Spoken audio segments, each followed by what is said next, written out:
പേടിയുണ്ടോ? ചെറുതായിട്ട്. പേടിക്കണ്ട ഒരു കാര്യമില്ല. എന്നാലും അവിടെയല്ല ഇവിടെയല്ലേ മോനെ? ഇവിടെ വെക്കൽ സാറിനെ. ആ എന്നാ അത് ഇവിടെ തന്നെ വെക്കുന്നേ. ഓ ഒരു ഉറുമ്പ് കടിക്കുന്ന വേന ഉണ്ടാവുള്ളൂ. ചിലപ്പോ 2 ഉറുമ്പ്. കരിയല്ലേ? അയ്യോ, ഇതെല്ലാം പോയല്ലോ. അല്ല, ഇത് ഞാൻ വേണം ഒഴിവാക്കിയാ. നമ്മളെ ഈ ദോശ ഉണ്ടാക്കുമ്പോ കുറച്ച് മാവ് ഒഴിവാക്കൂലേ? ഓ കൊതിക്ക്.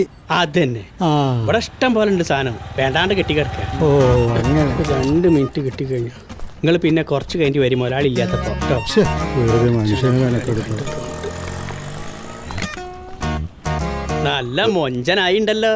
അതവിടെ ഇരിക്കട്ടെ. നീ ഇതെന്താ കാണിച്ചേ? എടാ ആള് തട്ടിപ്പോവും. ഇതാണ് നിങ്ങളെ കുഴപ്പം. ഒരു പണി എടുക്കാൻ നിങ്ങൾ സമ്മതിക്കൂല. ഞാൻ ഇവിടെ കിടന്ന് മുരടിച്ച് പോവുകയുള്ളൂ. ഇനി എന്ത് പണിടിക്കാൻ? ഞാനൊരു ഡോക്ടറാവാൻ ആഗ്രഹിച്ച് നടക്കുന്ന ആളാണ്. നിങ്ങൾക്ക് അറിയില്ലേ? എടാ ഡോക്ടർ ആണെങ്കിലേ ആദ്യം സ്കൂളിൽ പോകണം, പിന്നെ കോളേജിലും. അഞ്ഞും പോവാലോ. നിങ്ങളിപ്പം പോണില്ലേ? അല്ല അങ്ങനെയല്ല.